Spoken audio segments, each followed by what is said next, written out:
Hello everyone and welcome to Stan the Wine Man TV. I'm your host Stan Bertan and this is the Blue Collar Wine Show where I try to help you spend your wine dollars wisely. Beautiful day outside. This is what they might be calling this an Indian summer, although I think the rain's coming at the end of the week. You know, Pacific Northwest, you expect a little bit of rain. I'm going to show a little Chilean love today, and I was thinking about this, Chilean wines kind of hold their own in the marketplace. I mean, there just don't seem to be a big peak of interest. They just seem to they've grabbed a part of the market share and they just kind of hold their own. I mean, Argentina sparked it off with Malbec. I see that fading away just a little bit. I worry a little bit about you boys from Argentina not putting too much focus on Malbec, inexpensive Malbec no less, and the consumer just getting tired of it. So be careful, just a warning. You know, focus on other things. You guys do excellent cabs, blends, Tarantes. You know, there's a lot of things you guys do that are really good. So, why don't you give that a little bit of a, focus. Give that a little focus. Chile, on the other hand, kind of has gone all over the place.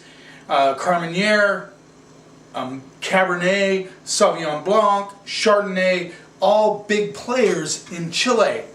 You know what, but I did realize I have not done much on Australian wine, and I feel bad for my friends in the deep south. You know, the sales have just tanked. Nobody buys Australian wines in my store, very little. And it's sad because, Australia does do some very fine wines. Guys, pump out some more of that Riesling that you do so well down there in Australia. Instead of the cheap Yellowtail, Jacob's Creek, all that stuff that they still buy it, but not nearly as much as they used to. People are getting tired of it. Period. Baseball playoffs are going on. I'm kind of that, I hate to say it, Mariners aren't in it. I wish the Mariners were there. I kind of like the Giants. I like Buster Posey, great catcher. And I'm not too interested in the Dodgers St. Louis game. St. Louis up 2-1. Kershaw's pitching today. We'll see how he does. Good pitcher, of course. But he lost the first game. Anyway, so they're game 4 now, and Kershaw's pitching again. Wants to be a part of that. So the first one we're going to do, my pick of the month this month at the grocery store that I work at is Andera Carmenere. Love that wine. This is a This is a 2012 Cabernet Sauvignon from Chile, Andera. This rolls in at $10.99, $11. There's your label. Let's see what we get on the nose. Like I said, Chilean wines really have a good, strong place in the market, and they just, like I said, they don't fade. They're not really growing in popularity that much, at least from my perspective. But they just seem to be a respected country, good values, and usually very good wines. And a lot of the Bordeaux producers have claimed a stake in pounded a stake down in Chile and are producing wines there because they recognize the value of the terroir, the fruit, and all that. So they are making wines there. I think we have, Los Vascos is from the Rothschild family, one of the many sons or Rothschilds that come out of France. Let's see what we get on the nose. So right off the bat, I get some cherry and plum notes with a little bit of kind of perfume, a little red flower action going on. Yes, you can get those smells out of wine no matter what Maddox says. I believe that is, he does a podcast. He's a comedian. He did a funny show about wine snobbery. And he just goes on this rampage about notes in the wines. Well, guess what? Yes, you get these smells out of it, whether it's from the yeast inoculation. I mean, wines definitely put off those smells.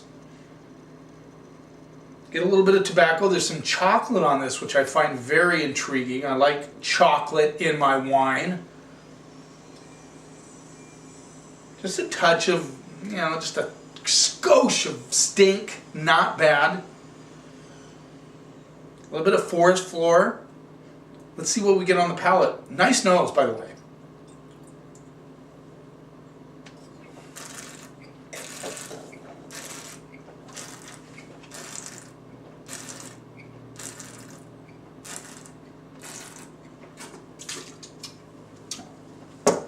I think a lot of you are going to like this wine.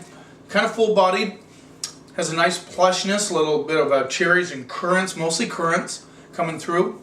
The red flowers are there. Nice balance. It thins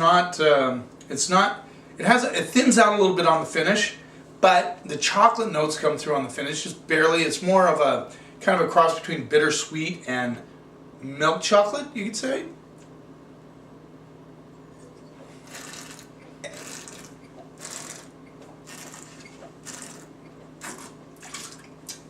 Tobacco notes on the mid palate. This has nice balance, like I said.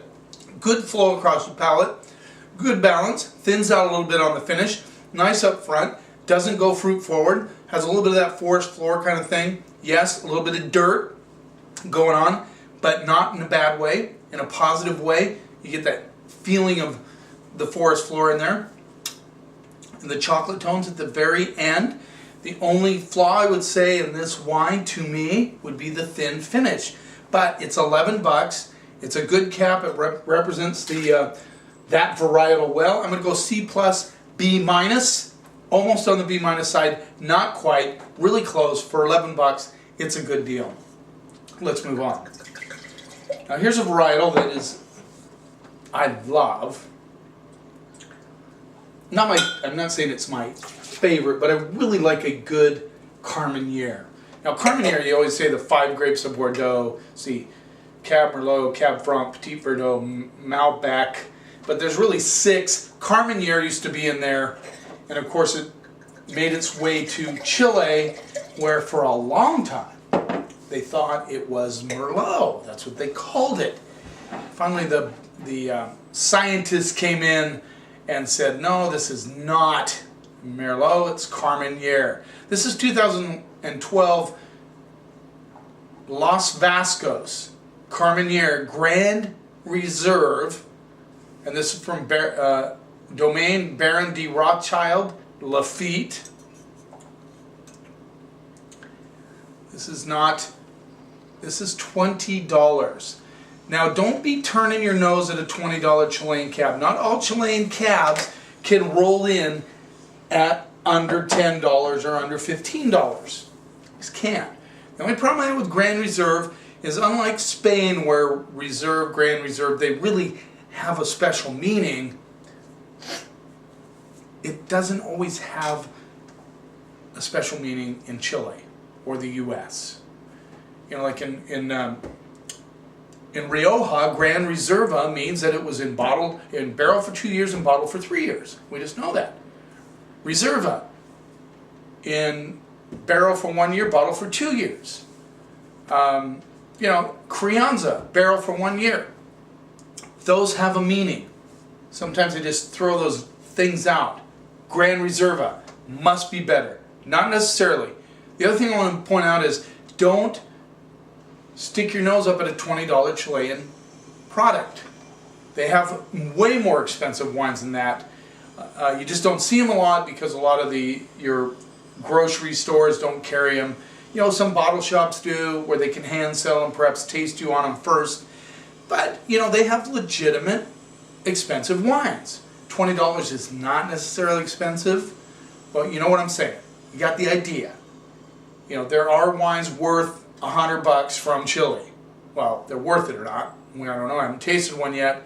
But they do have them, and you shouldn't just foo-foo them away because they're from Chile. I mean, we go out and spend $100 on a Napa Valley cab, that may not be as good. So be careful with that price thing. You know, I mean, I understand. I am a blue-collar guy. $20 bill, you know, means a lot to me. But let's see how it smells on the nose. Let's see what we get on the nose. Typical Carmenere, I get licorice and a lot of leafy vegetables, green bell pepper, asparagus. This has a little dustiness. It reminds me of like a dusty counter, if that means anything to you. Like he just chopped up green bell pepper, a little bit of lettuce, a little bit of asparagus, and the counter was dusty. And he didn't clean it first. It kind of has that kind of combination. With a little bit of that natural licorice, black licorice thrown in.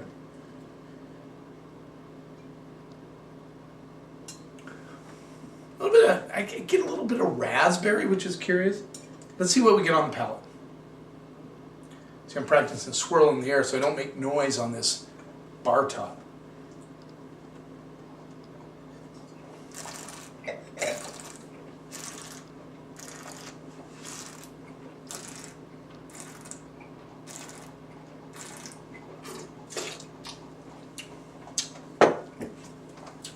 Classic Carmenere. I don't know how they could have thought this was Merlot. Pretty weird Merlot. But nice black olive, currant fruit, a little bit of dark cherry coming through. Get a little chocolate tones on this one also. Nice and plush on the palate, but it doesn't go goopy fruit forward. It's just got this plushness, like you whipped up these black olives and this black currants, and you know, it's just got enough ripeness that it kind of really hits you on the palate. I get some a little bit of purple flowers coming through on this one.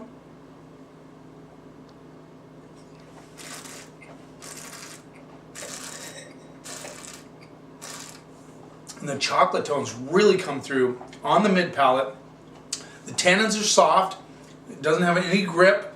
A lot of you guys are going to like this wine. I think it's well built. Good balance, nice balance across the palate, and right at the very, very back end, you get just that touch of herbal tea, green bell pepper, but not a lot. It is very, very well built. Carmenere can go totally tossed salad, totally veggie on you. I've had them. You know, this doesn't have any of that white pepper, maybe just a hair on the back end. I really like this wine.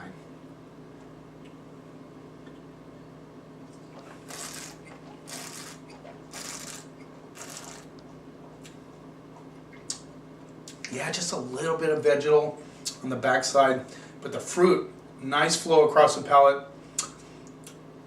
This baby, this got some ageability, has some ageability, 5 to 8 years. I'm saying it'll improve. So maybe some of that spice will come out. I'm getting a little bit of that white pepper, which is very common for a Carmenere. I'm gonna have one more whirl on this one. I really like this wine.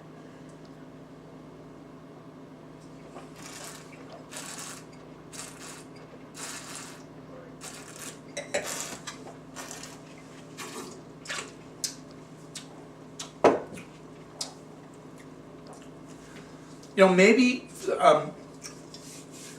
got that tobacco coming through also.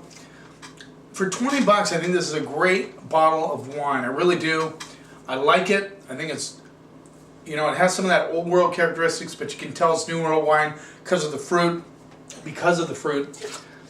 I'm going to go B plus, A minus on that one. I think it's a well done wine. Let's move on to the next one. I was really looking forward to trying this one. This is a blend from Venisquero, which is Venisquero is a winery. Quialt is their Pinot Noir. I like it a lot. I'm a big fan of this winery. Oh yeah, this is very light, extremely light. This is a single block Gray Glacier from Venisquero, 2012, Garnacha or Grenache, Carignan, and Mataro or Mourvedre. That's what they are. So basically it's Grenache, Carignan, Mourvedre. Okay? This is from Colchagua Valley, a Palta vineyard, 6 months in French barrel it says. This also rolls in at $20. So here we got two $20 Chilean wines. Now the Carmenere was definitely worth the 20 bucks. Let's see how this Venisquero rolls in. Oh, sorry about the noise there. By the way, the Rothschild, the Los Vascos was also Colchagua Valley. I forgot to say that. And I believe this is also and Dara is also a Baron Philippe de Rothschild wine. Perhaps a different family than the Lafite family. Same family, different branch of the family. This is Central Valley, Chile. Sorry about that, guys.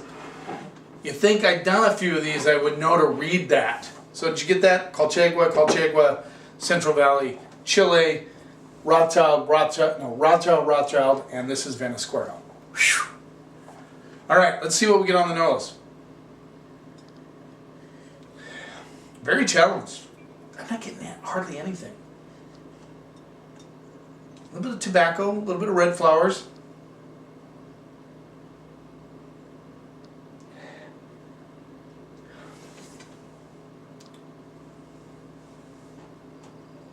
I don't know what to tell you. There's nothing there. Kind of disappointing. I always like to get something, some sort of aroma off the wine.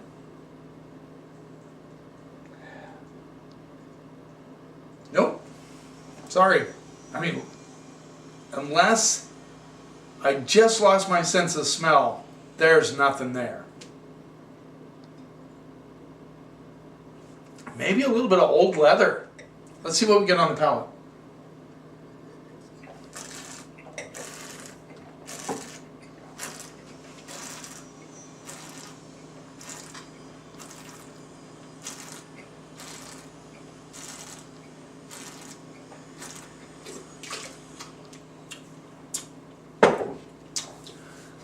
That's a tough one. This is a little thin. I mean, I get tobacco for sure. I get some dark fruit. Well, it was like a blackberry cherry thing going on. Dark cherry blackberry.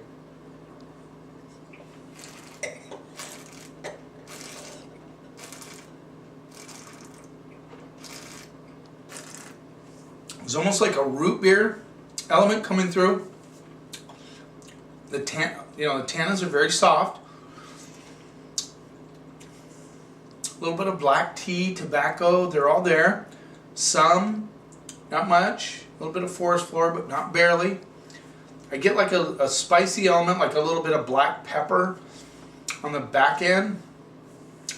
I'm staring off in space. I'm really trying to get stuff out of this wine.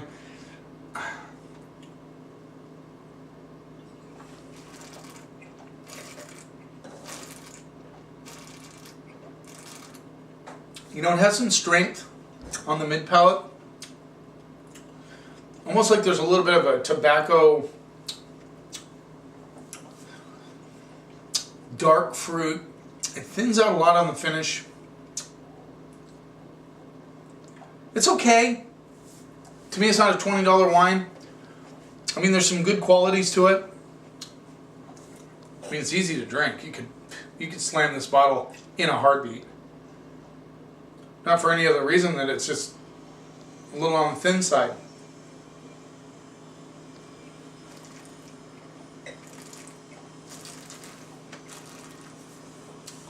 It has, here, now I'm getting it, it has a citrus element to it. Almost like a mandarin orange coming through the tobacco, coming through the blackberry and cherry notes in the tobacco. Still a little thin for me, you know. Maybe if it breathes out a little bit longer, it might open up some more. I don't know. I don't see that potential coming out in it. Definitely a spicy back end. The finish is actually got red flowers, citrus all day, which is very, very interesting to me to find a red wine with that kind of citrus element to it. That part of it I really like. I'm going to go C+ on this wine because C+, because for 20, maybe B-. I mean, there's some interesting characteristics to this wine. I don't want to be too hard on it because of that citrus nose. Let me try it one more time.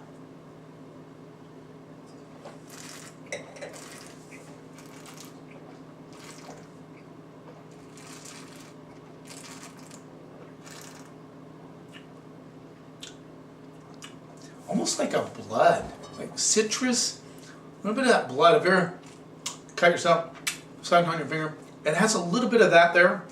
I'm going to go B-. It's a little overpriced.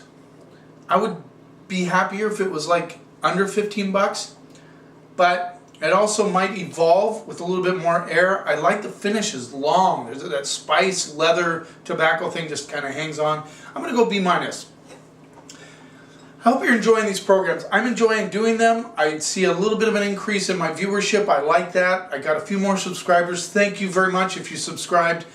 I need to check out my comments more often. I'm a little bit YouTube retarded as far as looking through all this stuff and figuring out how to do all this thing. I'm getting better at it. I'm working at it. Thanks for watching. I hope you're enjoying. Good wines from Chile. Cheers. Thanks for watching. And here's to keeping the snob out of wine.